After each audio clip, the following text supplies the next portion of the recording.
welcome back, guys, to our study session. Today, we're diving into one of the most exciting types of writing, narrative text. Risky, are you ready for some storytelling? Ready as I'll ever be, man. As long as we get to the plot twist fast. I hate boring setups. Patience, Risky. Adrian, start with the basics. What exactly is a narrative text? Great question, Janice. Basically, a narrative text is a type of writing that aims to tell a story, either real or imaginary, with a sequence of events. The main goal is to entertain the reader, but it can also be to inform or teach a moral lesson. So like myths, legends, folk tales, they all fall under this, right? Exactly, Awesome. And let's not forget novels, short stories, fables, and even personal recounts. But in English class, we need to know the structure. Rafi, what's the mandatory first step in almost all narrative structures? That would be the orientation, right? It's where you introduce the main characters, the setting, and the time. It answers the famous 5W questions. Who, what, where, when. It sets the mood.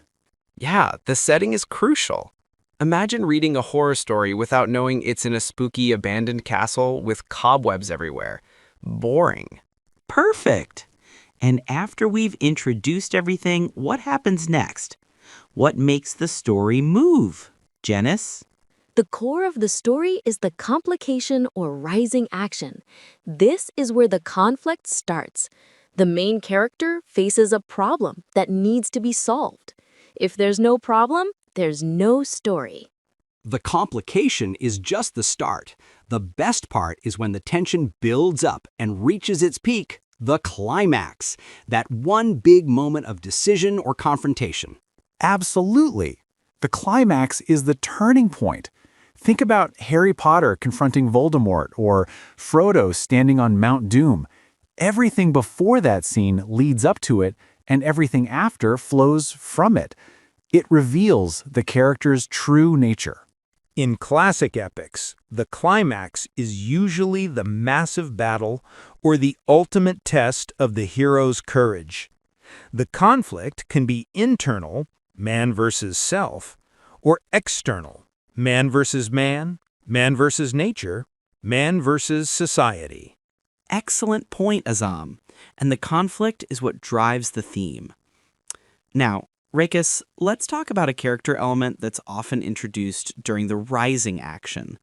What do we call the main person causing the problem for the hero? The ultimate bad guy. The antagonist. Without a good antagonist, the protagonist's journey isn't interesting. A story needs a proper villain to make the hero shine. Exactly. In The Lord of the Rings, Sauron is the ultimate antagonist, but even Saruman or Gollum serve as secondary antagonists, adding layers to the conflict. It makes the complication richer. So we have orientation, complication or rising action, and climax. After the massive fight, what happens? Everything suddenly cools down, right? That cooling down phase is called the resolution or falling action. This is where the knots are untied, the immediate conflict is solved, and the tension decreases. And sometimes not all the knots are untied. Sometimes the ending is ambiguous or sad, which can be very powerful. Then comes the final part, the coda or reorientation. This is where the story truly ends. It might give the reader a final moral lesson, a reflection, or just show the characters' new lives after the conflict. The coda often reveals the theme of the story, the main message or insight the author wants to convey. For example, the theme of many fables is, honesty is the best policy. Perfect. So that's the full structure. Orientation, complication, climax, resolution, and coda or moral. Now let's quickly shift to the linguistic features, the things that make a narrative text sound like a story. Risky, what tense do we use most often? Easy peasy.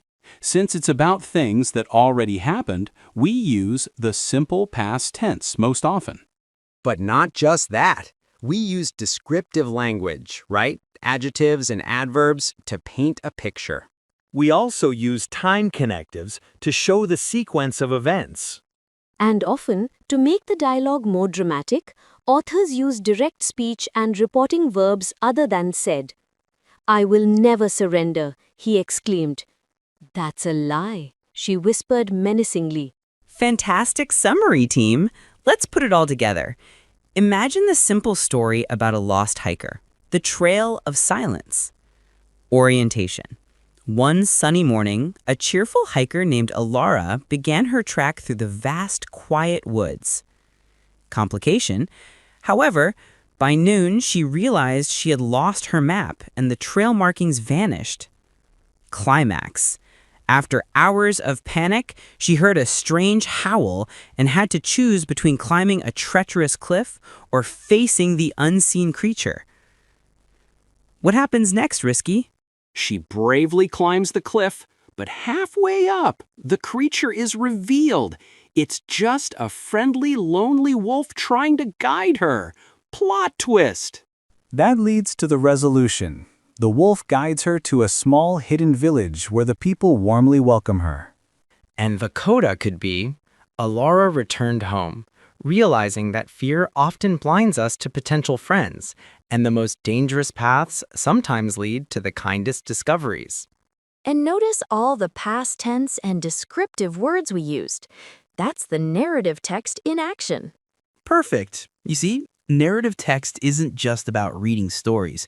It's about understanding how the magic of storytelling is structured. If you found this breakdown helpful, hit that like button and let us know in the comments.